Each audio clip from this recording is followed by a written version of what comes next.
Saya ini saat ini bukan CEO lagi, bukan direktur utama lagi dari Citra Marga Nusapala, yaitu pengelola jalan tol. Tetapi sekarang alhamdulillah saya sudah jadi pemilik 80% saham di Citra Marga. Bukan karena kehebatan saya, tetapi semua gerak Allah. Saya mulai dari kecil, saya sebagai pedagang es mambo, pedagang asongan. Saya tidak pernah bermimpi.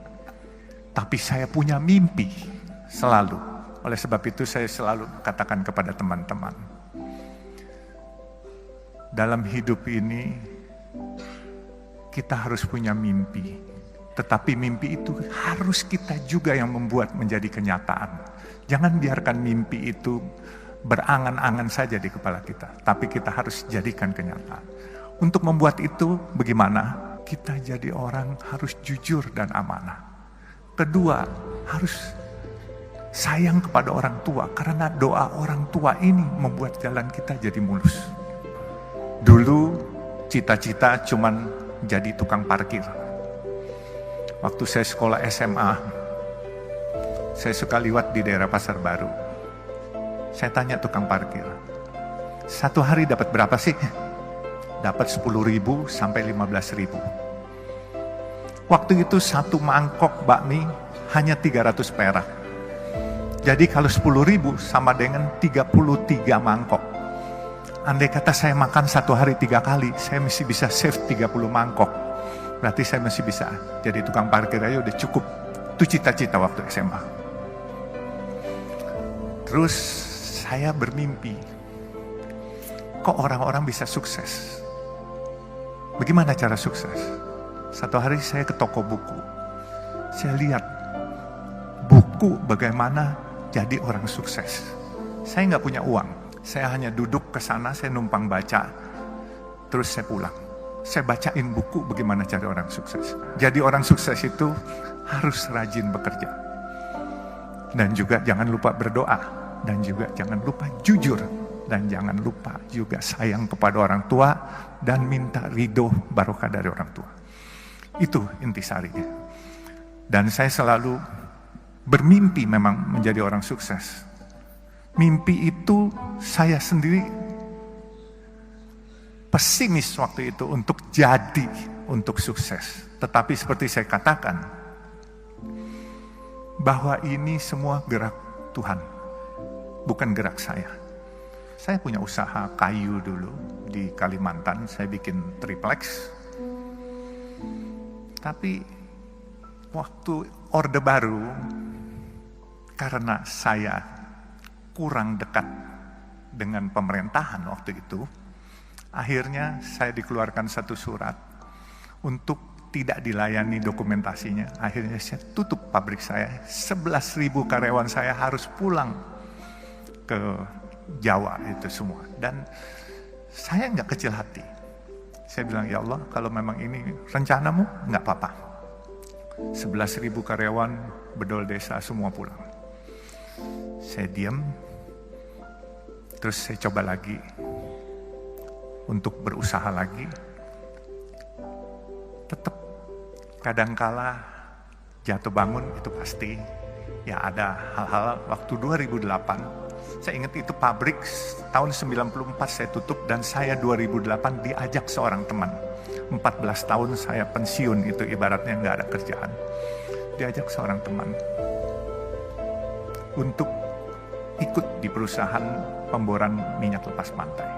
Tapi 1 tahun saya bilang ini bukan bidang saya. Kemudian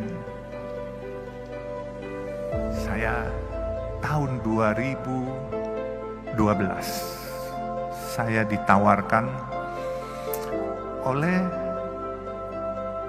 pemegang saham yang sedang berantem, pemegang saham jalan tol Citra Marga Nusapala Persada. Itu jalan tol dalam kota, dan sekarang ini kalau perusahaan tol swasta terbesar adalah Citra Marga. Saya ceritakan juga, inilah mungkin yang paling penting. Waktu saya masuk di Citra Marga, ini pemegang sahamnya berantem, menanyakan kepada saya, kamu berani nggak jadi direktur utama? Saya bilang, kenapa harus saya? Karena ini raksasa-raksasa lagi pada berantem semua. Waktu itu Citra Marga yang punya adalah Ibu Tutut di antaranya. Terus ada Robi Sumampau, Robi Kete. Dan ini naga-naga semua lah. Kebenaran saya ini kelahiran Kalimantan Timur. Dari Sungai Mahakam saya lahirnya. Lalu saya jawab sama teman-teman saya, selama enggak nyuri, saya berani apa saja saya bilang, dan tidak korupsi. Akhirnya saya ditunjuk sebagai direktur utama. Di waktu saya ditunjuk sebagai direktur utama, saya melihat karena ini perusahaan publik, pemegang sahamnya ini banyakkan institusi-institusi asing. Saya lihat ini perusahaan bagus. Kenapa saya bilang bagus? Coba pikirkan, ini kalau bukan gerak Tuhan, saya nggak akan memiliki perusahaan ini. Saya dulu punya perusahaan kayu, saya pernah punya restoran, saya pernah punya hotel. Hotel pelayanan nggak baik, omset akan turun, orang nggak balik lagi. Restoran makanannya asin atau pedas, kepedesan, orang besok nggak balik lagi. Makanya saya bilang, saya bisa dapat jalan tol ini, coba pikirkan jalan tol.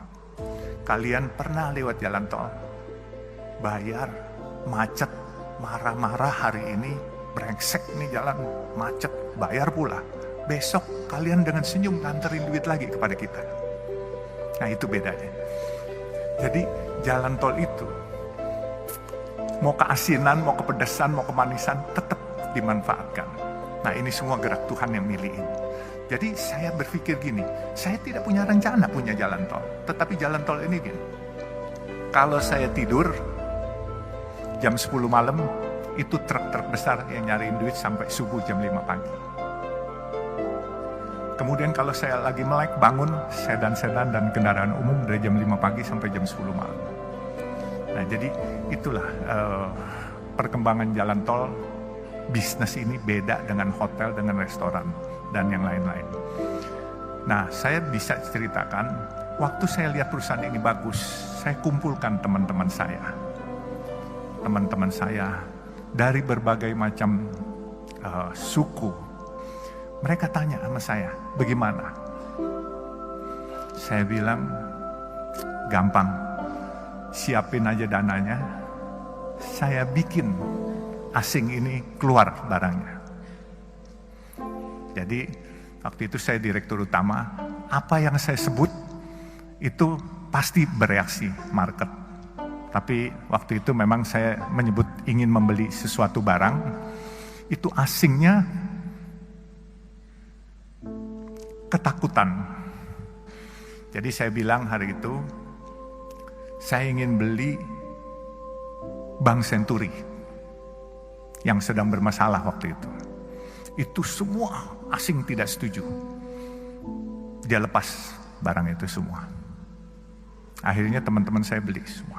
Saya pikir ini sesuatu perusahaan yang besar, dan kenapa saya bilang besar? Dia punya omset untuk dalam kota 600.000 kendaraan per hari. Memang biaya pembangunannya cukup besar. 600.000 kendaraan kali 9.500 rupiah. Kurang lebih hampir 6 miliar, 5,4 miliar per hari. Kalau kita nggak sombong, kita selalu mau tahu dan bertanya. Saya belajarnya ini dari supir dan dari marketing rokok. Waktu saya umur 17, tetangga saya itu agen rokok. Jadi saya suka duduk ngobrol sama supirnya, sama marketingnya. Saya selalu tanya. Kalau nggak sombong pasti kita mau bertanya. Kalau sombong, misalnya orang ngomong apa, kita sok bisa. Padahal kita nggak ngerti apanya. Itu kita harus tanya. Nggak usah malu-malu, tanya apaan sih.